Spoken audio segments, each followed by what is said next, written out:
नमस्कार, आप देख रहे हैं एनएसडी टाइम्स। यहाँ खबरों का सिलसिला कभी रुकता नहीं। मैं आज भी हाजिर हूँ आपके सामने इस खबर के साथ। निष्पक्ष धारा से अंकित मिश्रा बात करें। अभी मौजूद है केवड़ा पंचायत में। समक्ष मेरे साथ मुखिया जी हैं। चलिए मुखिया जी से जानकारी चाहते हैं 4 साल में धरातल पे क्या क्या हुआ है। और ये भी देखने में आया था कि कुछ वक्त पहले इधर सचिव लोग का 2 महीना से हड़ताल था। ये भी देखने में आया सचिव लोग का हड़ताल टूट गया। 25 तारीख को हड़ताल टूटा है, वो सब पे भी जानेंगे। और मुखिया लोग को कुछ फंडिंग नहीं मिल रहा है, कुछ विकास नहीं। और मुखिया जी लोग को समस्या परेशानी आ रहा है। आवास योजना में भी करप्शन चल रहा है, यहाँ पे शौचालय में भी करप्शन चल रहा है, वो सब पे भी हम इनसे जानकारी चाहते हैं। तो आप चैनल पर के लिए नमस्कार सर, आपका नाम क्या होगा? सबसे पहले तो आपको हमारे और हमारे पंचायत की ओर से बहुत धन्यवाद और बधाई आपको। जी जी। जैसे मुखिया जी देखने में 4 साल गुजर चुका है, आप लोग का कोई धरातल पे विकास नहीं हुआ है, तो इस पर को क्या करना है मुखिया जी? देखिए 4 साल ही नहीं, हम 10 साल वाला मुखिया हैं जी। हम लगातार 10 साल मुखिया रहे हैं। ग्राम पंचायत का जो बजट आता है काम का, धरातल पर हम लोग ने जो है बहुत बड़ा बड़ा काम किया है। खेल मैदान से लेकर के सामाजिक जो है सामूहिक शौचालय से लेकर के नल जल योजना, गली, तमाम चीज पर हम लोग ने काम किया है। भवन उवन भी सभी जगह पर, कई जगह पर बना भी है। तो हम लोगों ने इस तरह से काम किया है। चिंता यहां पर है कि वर्तमान सरकार के द्वारा लगातार जो है ग्राम पंचायतों को जो है बजट में कटौती और खास करके जनप्रतिनिधि के अधिकार को छीनना। आप देखे होंगे कि हमारे के यहाँ पंचायत सरकार भवन बनाई जा रही है, लेकिन ग्राम पंचायत के ये अधिकार नहीं है कि उस पर जा करके हम कुछ देखें और करें। ये हालात सरकार के द्वारा कर दी गई। दूसरा, हमारे के यहाँ वर्तमान में भी फिर जो है ग्राम पंचायत के जो चुनाव आने वाला है, सरकार को संविधान के पालन करना चाहिए। हमारे के यहाँ प्रशिवन का काम नहीं हुआ है। हमारे के यहाँ सबसे पहले तो प्रशिवन कराना चाहिए और प्रशिवन करा करके ग्राम पंचायतों के चुनाव कराना चाहिए। क्योंकि सरकार की जानकारी है कि आज जो है प्रशिवन का 40 साल होने जा रहा है लगभग। अगर हम प्रशिवन कराएंगे तो जितना जनसंख्या पंचायत के बढ़ा है, तो जनप्रतिनिधि भी बढ़ाना पड़ेगा और सरकार को बजट भी ज्यादा देना पड़ेगा। तो कुल मिला करके ग्राम पंचायतों को कम से कम कैसे बजट दिया जाए, इसकी तैयारी में सरकार है। जैसे तैसे भी हम चुनाव कर ले और करके कुछ ना कुछ ऐसी जरी मनी दे दें। समझ गए? बातें बहुत सारी है जी, लेकिन सरकार का एक भी काम धरातल पर नहीं दिखता है ढंग से।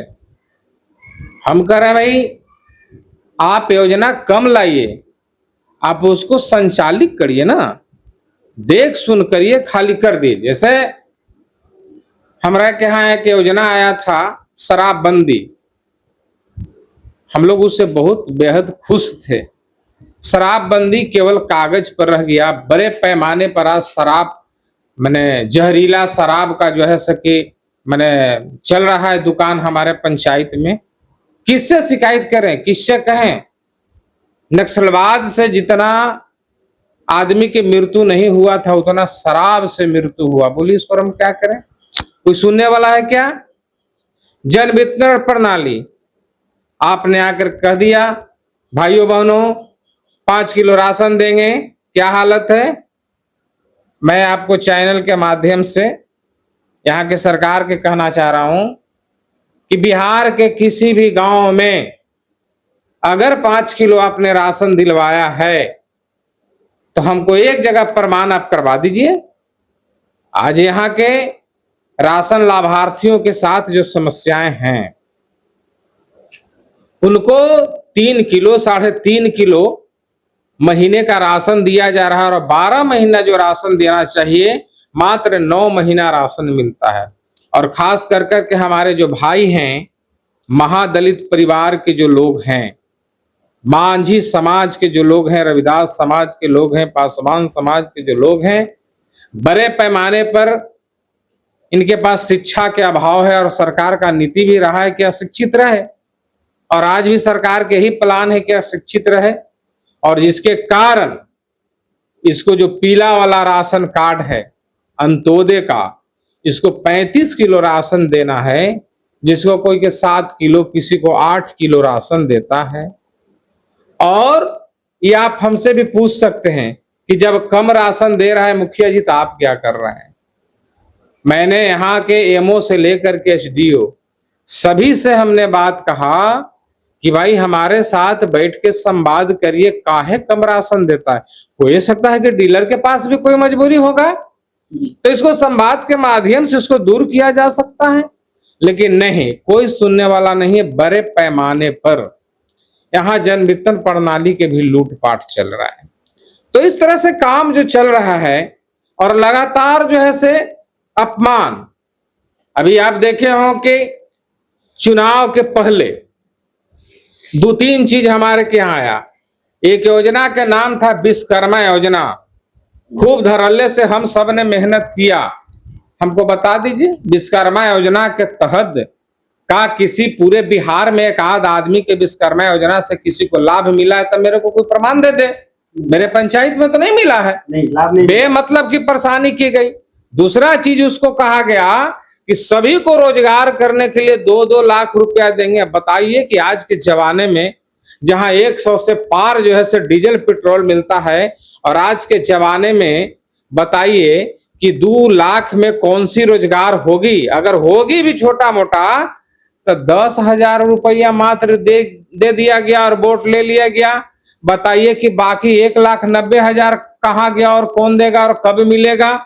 इस तरह से धोखा।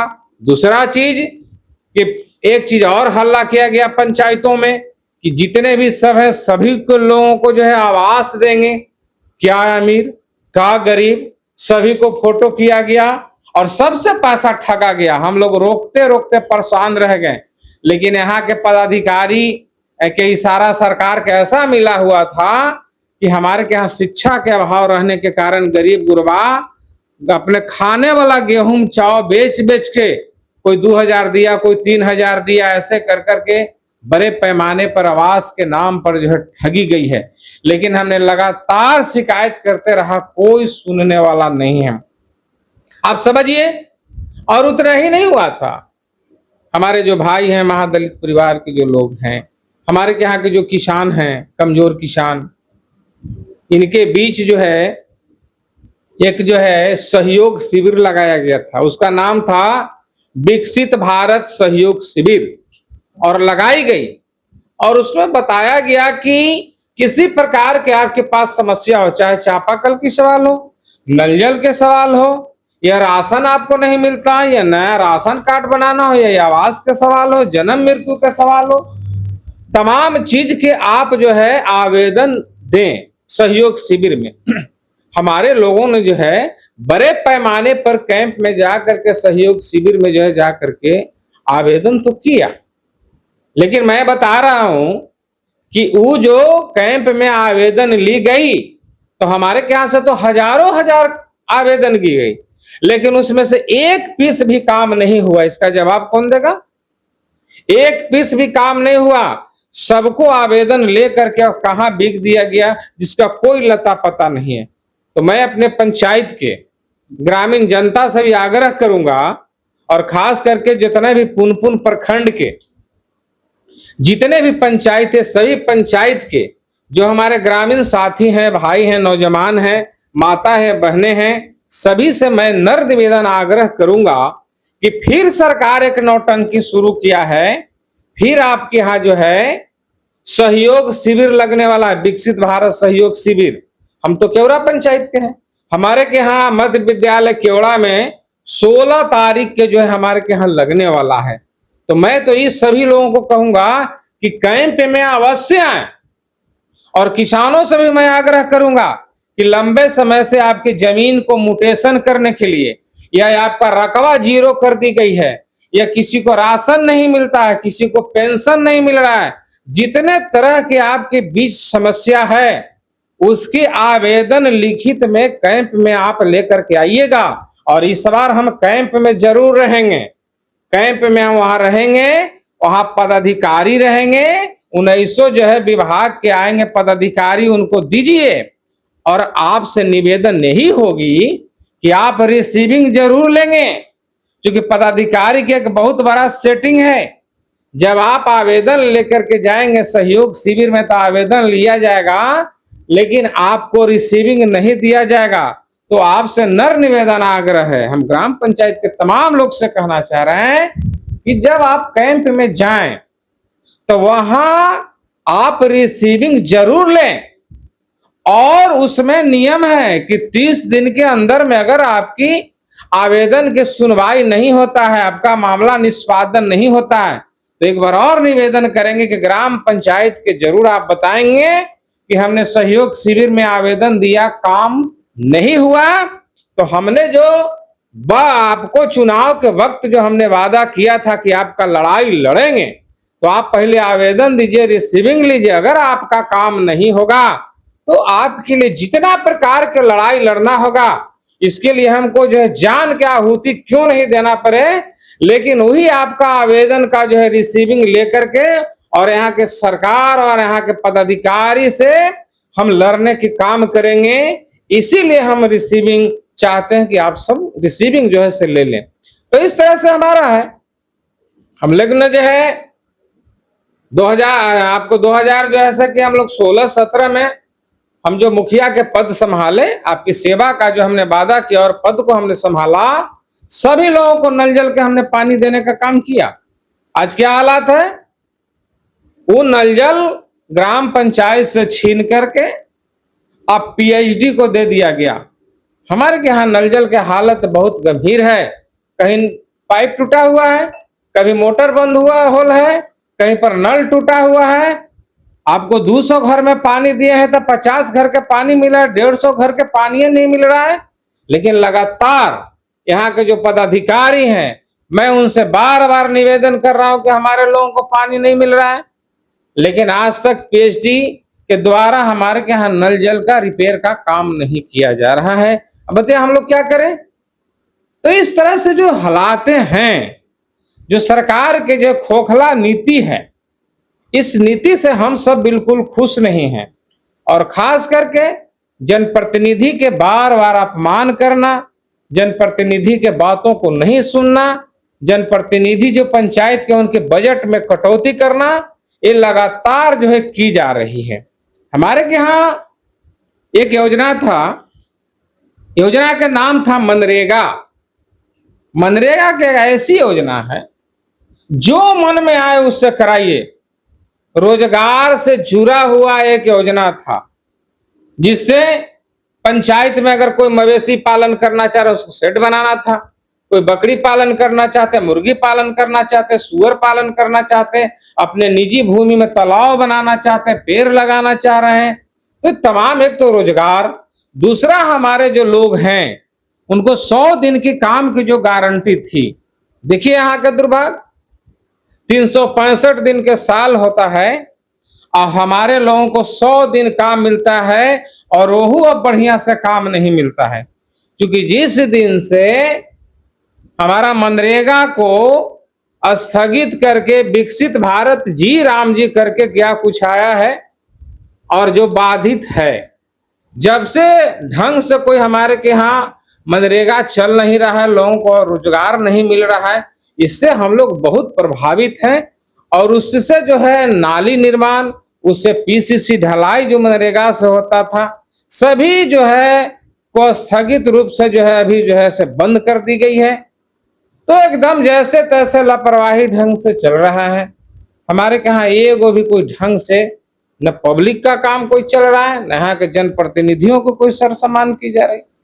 पंचायत से आपने पूछा भी पंचायत सचिव के क्या हाल है, पंचायत सचिव हमारे हड़ताल पर गए। मैं उनसे निवेदन न कर सकता हूं, उनका जो मांग सरकार से था तो उनका मांग संवैधानिक तरीके से था, और संविधान ये कहता है कि अगर हमको किसी प्रकार के कोई दिक्कत है तो सरकार से मांग कर सकते हैं, सवाल कर सकते हैं, लेकिन संविधान के दायरे में रह करके।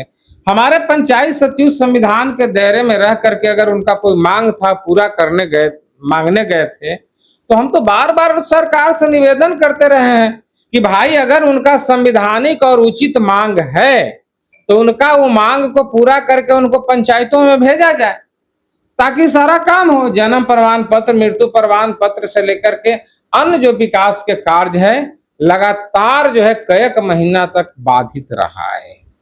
हमारे पंचायत सचिव वापस आए हैं और फिर पुनः जो है पंचायतों के अंदर कुछ कार्य रह गई है, कुछ राशि ग्राम पंचायत के कुछ खाते पे है, उसको अब खर्च किया जाएगा। कहीं कहीं जो महत्वपूर्ण कामें होंगे उस काम को किया जाएगा। इसी रूप में अभी हम सब लोग हैं, तो इसी तरह से हम लोग काम कर रहे हैं। लेकिन एक चीज तो है कि ग्राम पंचायतों को, प्रधान को जो है अपमान। अब देखिए, एक हमारे अंग हैं ग्राम पंचायत मुखिया के, एक अंग होते हैं वार्ड सदस्य। वार्ड सदस्य आप सुने होंगे कई जगह वार्ड सदस्य के मारपीट हो गई है। 30 दिन के महीना है, हमारे वार्ड सदस्य 29 दिन गाली सुनते हैं। हमारे वार्ड सदस्य को वार्ड के अध्यक्ष बनाया गया, वार्ड क्रियान्वयन प्रबंधन समिति के अध्यक्ष हैं, और उसी वार्ड के एक मैट्रिक पास लोगों को जो सर्वसम्मति से एक सचिव चुना गया, और मुखिया का खाता अलगे है। अब वार्ड क्रियान्वयन प्रबंधन समिति यानी वार्ड सदस्य जी के एगो अलग खाता है। हमको बता दें यहाँ की सरकार कि 5 साल बीत गया, कोई वार्ड के खाता में जो है 1 रुपया ही सरकार दिया है क्या? गांव वाला सवाल कर रहा है कि हम आपको वार्ड बना है, क्या कर रहे हैं आप? है वार्ड सदस्य के पास कोई जवाब? तो बहुत बड़ी साजिश रहा है कि यहाँ को जो है सरपंच को कैसे पिटवा दें, पंच को कैसे पिटवाएं पब्लिक से, वार्ड सदस्य को कैसे पिटवाएं, और घूमने फिरने के लिए मुखिया को कैसे बंद कर दें, इतना करस करें, इतना बदनाम करें मुखिया को। आपका पदाधिकारी तो कॉलोनी के पैसा ठग के भाग गया, बदनाम कह रहा, ठिकरी फूट रहा है मुखिया के माथे पे। पैसा कोई ठग के ले जा रहा है, बदनाम कौन हो रहा है? मुखिया। सोलर लाइट के जब हमारे यहाँ जांच होगा मुखिया जेल जाएंगे। हम अपने खाता पर से भुगतान किए हैं, ढेर सोलर लाइट बंद है, गुणवत्तापूर्ण नहीं है। मैं गुणवत्तापूर्ण नहीं है ये भी मैं डरे नहीं बोल सकता हूं, क्योंकि उसका जो जेईई इंजीनियर है वही जब लिख दिए हैं कि गुणवत्तापूर्ण लाइट है, तो मुखिया क्या बोलेगा कि इसमें गुणवत्तापूर्ण है? कैसे बोलेगा, किस आधार पर बोलेगा? जबरदस्ती हम लोगों से जबरदस्ती धमका के डरा करके और लाइट का पैसा भुगतान कराया गया। आज जर्जर हालत स्थिति हमारा लाइट की, कोई देखने वाला है क्या है? अगर उसको बाजार में खरीदें उस सोलर लाइट को तो मुश्किल से 6,000 का वो लाइट होगा। लेकिन बताइए, हम लोग ने 31 हजार रुपया एक लाइट का भुगतान ग्राम पंचायत से कराया जा रहा है। इसको लूट नहीं तो क्या है? ये किसने लूटा? इसको कराइए ना विशेष सीबीआई, इसको जांच कराइए कि किसने लूटा। अब तो ये सबसे कमजोर मुखिया है, बोलिएगा कि आप पे भुगतान किए हैं, तो बोला इसको जांच होगा, कोई मुखिया बचेगा जी? है? तो इस तरह से चाहे पंचायत सरकार भवन की सवाल हो या सोलर लाइट का सवाल है, सब में बड़े पैमाने पर लूटपाट की गई है, और मुखिया मुखदर्शक बन करके यहाँ बेचारा है। अगर ज्यादा बोलेगा मरेगा। अभी क्या हम दलित परिवार के मुखिया हैं? अगर ज्यादा सरकार से सवाल करेंगे मुखिया है, अगर ज्यादा सरकार से सवाल करेंगे तो हमको कहेगा कि नक्सलाइट है। अगर कोई मुस्लिम परिवार के कोई मुखिया होंगे, अगर वो ज्यादा बोलेंगे तो उसको कहेगा कि खालिस्तानी है, या फिर कहेंगे पाकिस्तानी है। इस तरह से कोई ना कोई आरोप यहाँ के सरकार लगाने का काम, तो हम लोग इस सरकार से भयभीत हैं, समझ गए? और सरकार का एक भी कोई काम जो है उचित नहीं है। अभी हमारे के यहाँ अस्त व्यस्त हमारे किसान हैं, सरकार तो सब कुछ बेच डाला, अब इसके पास कुछ बेचने के लिए तो है नहीं। सरकार सब कुछ बेचने के बाद यहाँ राजतंत्र भी लागू लगले कर दिया। बहुत मुश्किल से हमारे महापुरुषों ने लड़ाई लड़ करके राजतंत्र से लोकतंत्र और प्रजातंत्र लाए थे कि जिसको ज्यादा वोट पड़ेगा वही यहाँ का जनप्रतिनिधि या सेवक या राजा हो सकता है। अब तो हमारे जो है राज्य में बाप तंत्र लागू हो गया है। रजबे के बेटा पहले ही नहीं अब राजा बन रहा है। अब तो बिना चुनाव लड़ ले मंत्री विधायक बन जा रहा है, मुख्यमंत्री बन जा रहा है, बिना चुनाव लड़ ले। अब समझिए कितना बड़ा जो है कि मैंने इस देश के अंदर विडंबना है लोकतंत्र के नाम पर। आप पत्रकार हैं, आपको लग रहा है कि हमारे राज्य में लोकतंत्र है? नहीं। अगर लोकतंत्र होता तो राजा के बेटा राजा नहीं बनता, वोट पड़ता, वोट से जो चुन के जाता वो बनता। तो इस तरह से हमारे के यहाँ चल रहा है। इसमें अगर ज्यादा हम बोलेंगे तो हो ये सकता है कि हमको कोई आरोप लगाएगा, कहेगा कि ये तो लगा हो कि नक्सलाइट का हो, माले वाला का है। और ज्यादा अगर कुछ बोलेंगे तो हो सकता है कह देगा कि लालू यादव के चेला है। तो इस तरह से जो यहाँ बदनामी का मोहर जबरदस्ती हमारे देह में लगाया जा रहा है। अभी टाउनशिप के नाम पर रोड का कार्य हमारे के यहाँ बंद कराया गया, भवन निर्माण का कार्य बंद कराया गया। कोई आदमी के रहने का दिक्कत है, मकान यहाँ नहीं बना सकता है अपना जमीन में, इस पर रोक लग गया है। बेटी के ब्याह है, अपना जमीन को बेच नहीं सकता है, खरीद नहीं सकता है। आज हम यहाँ के किसान है, हमारा बेटा को कोटा भेजना है पढ़ने के लिए, बिहार में कोई कॉलेज तो है नहीं। अब नेताजी के बेटा बाहर पढ़ता है, हम खेतवा बेच के अपने बेटवा को बाहर भेजते थे, अब तो बेचने से हमको वंचित कर दिया। हम खाली वोट देंगे और उनका बेटा विदेश में पढ़ेगा।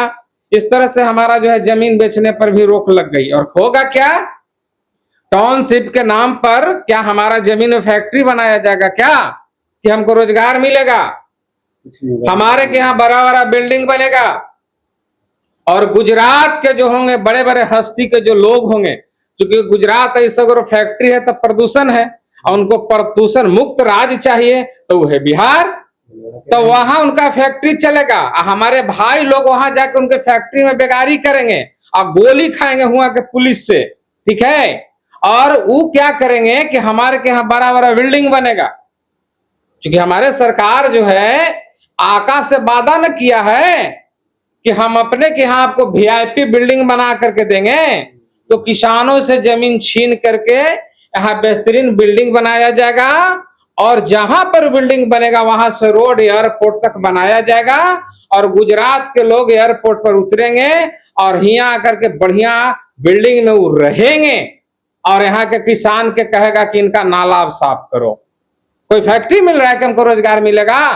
तो हमसे जमीन छीन करके, हमारे किसानों से जमीन छीन करके और गुजरात के लोगों को यहाँ बसाने की बड़े पैमाने पर प्लानिंग चल रही है, ठीक है। इसी तरह से यहाँ के किसानों को मूर्ख बनाया जा रहा है। लेकिन वो समझ लें, एक बात उनको जानकारी होनी चाहिए, आपको पंजाब और बिहार, पंजाब ने भी आपने नहीं जीता, जान दे दिया, लेकिन काला कानून पास नहीं होने दिया है। और बिहार है, नस तोड़ देंगे आपको अगर जो है आपने हिम्मत जुटाया कि यहाँ के किसानों से जमीन छीन करके गुजरातियों के बसाएंगे तो जान दे देंगे यहाँ के हम सब। लेकिन आपको अपने जमीन में बिल्डिंग बना के गुजरातियों को किसी भी सूरत में यहाँ बसने नहीं देंगे।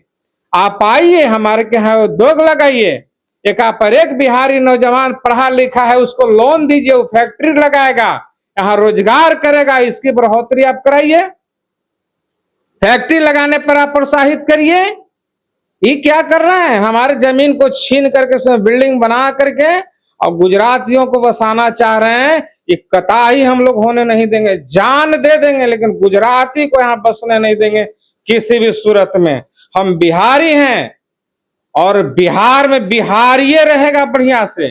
हम खेत में फसल उगाते हैं, हल चलाते हैं, कमाएंगे, खाएंगे, आपके समक्ष हाथ पसारने नहीं जा रहे हैं। और आपने हिम्मत जुटाया जमीन छीनने का, तो हम भी किसी भी सूरत में आपको बख्शेंगे नहीं और आपसे लड़ेंगे, हम जमीन नहीं देंगे।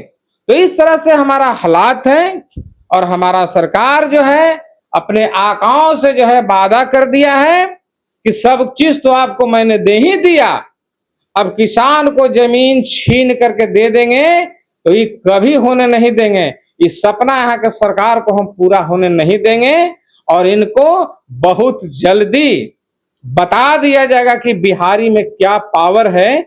उनको बड़ी जल्दी बता दिया जाएगा और उनको बताया जाएगा। एक बात जान लीजिए, उनको छोड़ेंगे हम लोग नहीं। तो इस तरह से हालात है। अब जो है लोग कहेंगे कि ग्राम पंचायत के मुखिया जो है हमको क्या बिगाड़ेगा। अरे मैं अकेला नहीं हूं, हमारे साथ तमाम यहाँ के गरीब मजदूर किसान हम सब लोग हैं और आपको बिना खरीदले छोड़वे नहीं करेंगे। आप चाहे आप जितना शक्ति लगाते रहिए, हम बिहार को बिकने हम लोग नहीं देंगे।